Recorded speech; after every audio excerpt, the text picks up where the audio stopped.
この日はオーストリアのイブスで電力会社を見学しました。今回はクルーズ旅行最終日ということで、動画の終わりにエンドロールとクルーズ費用とその内訳の紹介をしています。ぜひ最後までご覧ください。港に着くとすぐにツアーバスに乗り込み、電力会社フェアブントへ出発。奥に見えるダムの左なのですぐですね。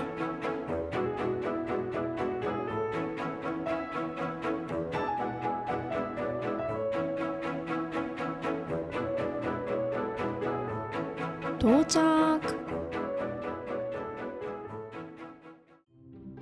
クルーズ旅で水門や水力発電の仕組みに興味が湧いていたので、最終日に会社見学の機会があったのは良かったですね。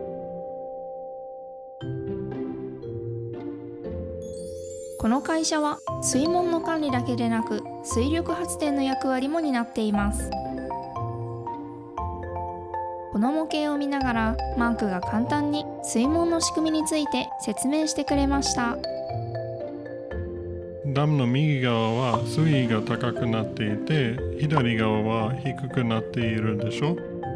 水門を開閉して水位を調整することで、異なる水路や水域の間の高低差をなくして、船が水路を安全かつ効率的に移動できるようにしてるんだよ。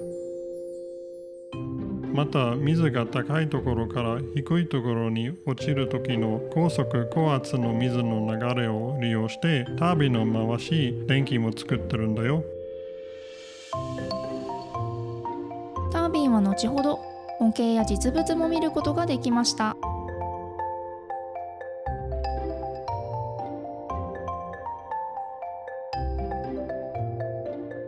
ここは発電所や水門の管理をする部屋です。今は真ん中のデスクだけで管理できるので、右側と左側の機械は使用していないのだそうです。リモートで管理もできるので、デスクにも人がいないことが多いようですよ。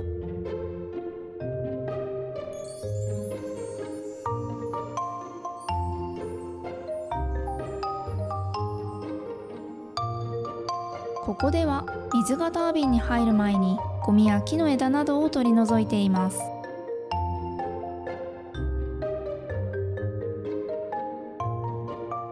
こちらでは発電所の管理に関わる機械の修理などを行っています。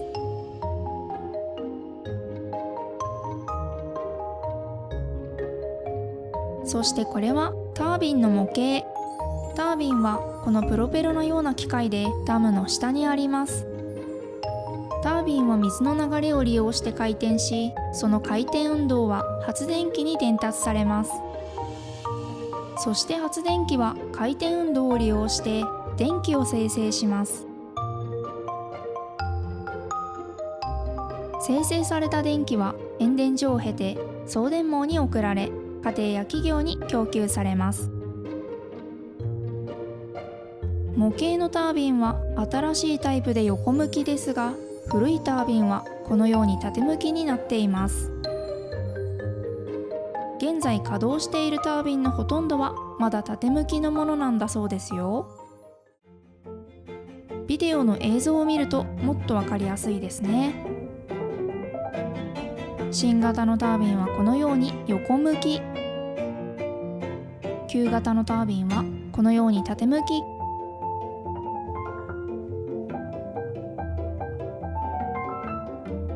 この後も施設内で家庭や公共の施設でどれくらい電力が使用されているのかを学んだり、この会社の歴史に関するビデオを見ました。それではダムの上を歩いて水門を見に行きましょう。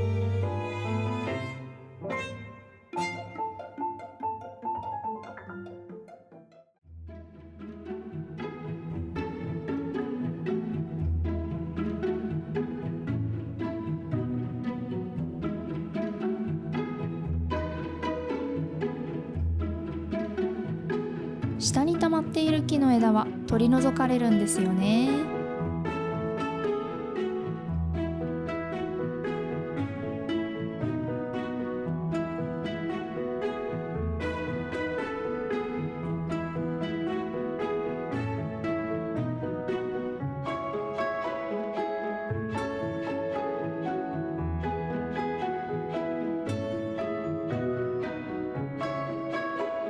この映像だけだと分かりづらいですが、こちら側よりも道路の向こう側の方が水位が高くなっています。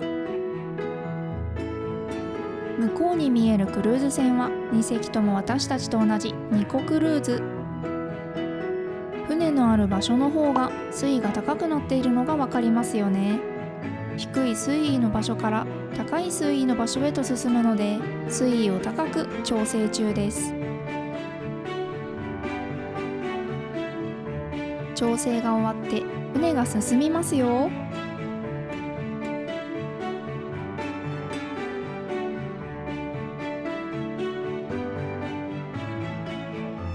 隣の水門は逆に高い場所から低い場所へと向かうので、水位を低く調整中です。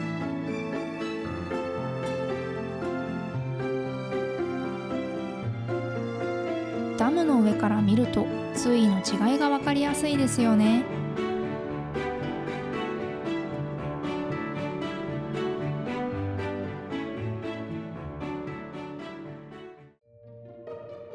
さて、バスに乗って港へ戻ってきました。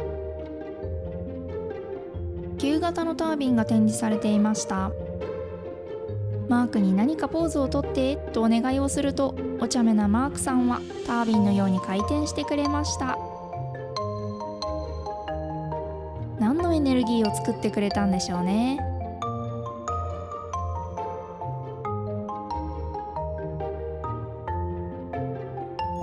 さあ、船に戻ったら先ほどの水門を通りますよ。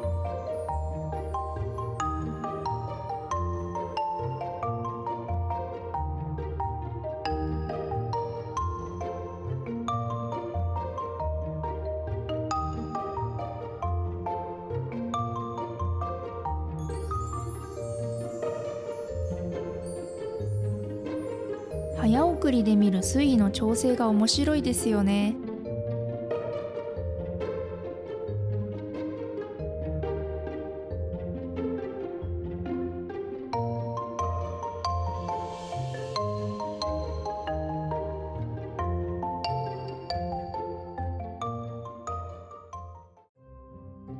部屋に戻るとすっかり雨も止んでいました。街歩きもいいですが、大人になってからの社会科見学も得るものがあっていいですね。学びと癒し大きいドナウ川クルーズの旅でした。さて、イブスの旅はここまで。エンディングの後はクルーズ旅行の費用と内訳を発表。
さて、気になるクルーズ旅行の費用は 4884.31 ユーロ、日本円で75万4394円でした。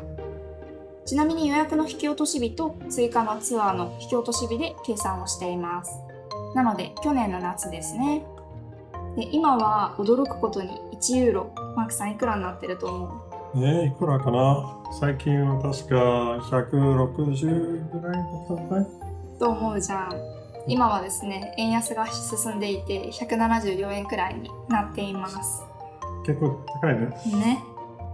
で、内訳はこの通り。クルーズの基本料金は2人で3398ユーロ、52万4455円です。で、これは朝昼晩3食の食事も含まれています。なので朝はビュッフェで、昼夜はコース料理という感じでした。で、飲み物は水も含めて別料金になっています。なので私たちの場合は事前に申し込みをしてで、支払っていたので2人で660ユーロ、10万と1866円という感じでした。もう一個一応上のプランがあって、そっちの上のプランに関してはウイスキーだとかワインだとか飲める種類がもう少し豊富だったりするんですけど、私たちのプランも同じくワインも飲めるしウイスキーも飲めるし、種類がただ少ないだけで全然いろいろ飲めたので十分だったかなと思います。あとはパッケージを申し込まないのであれば都度サインをしてで最終日に会計をするという感じになっていました。で、ツアーに関してなんですけど、ツアーはオプションになっていて、私たちは事前に半分ぐらいはもうすでに支払いをしていたので、申し込みをしていたので、残りの半分は都度行くか行かないかを選択するような感じになっていました。で、全部で9個のツアーに参加していたので、料金は 826.31 ユーロ、日本円で12万8073円でした。なんかちょっと割と金額高いかなっていう感じがしなくもないけど、なんか正直頼まないと難しかったなっていうのも多かったよね。なんかバスがないと、たくさんのところは行けない、そういう感じになってるね。そう。クルーズのその港から街の中心までがちょっと距離があって、なんか頼まないならバスツアー参加しないならどうやって移動するんだろうみたいなところもちょこちょこあったので、半分ぐらいは移動のために申し込んでたっていう感じになりますね。で、最後にチップなんですけど、これはあります。クルーズ旅行の料金の全体の、10% ぐらいの金額を、チップとして支払うのが相場かなと思います。で、これは用意された封筒に現金でチップを入れて降りる時に渡すっていう感じになるので、現金は必要でした。現金ないといけない。ないならちょっと困っちゃうっていう感じですね。最後ですね、まとめなんですけど、私たちの感想としてはクルーズ旅行は結構大満足のものでした。自分たちだけで行くのは難しいツアーだったりだとか、結構いろんな面を教えてもらえたから、なんか知識面としても体験面としてもいろんなものが学べていいクルーズ旅行だったかなと思っています。はい。あとはチャンネル登録やコメント、高評価ボタンお願いします。はい。次回はドイツの歴史的なエリアを訪れる旅動画をお届けします。また次の動画でお会いしましょう。チュース。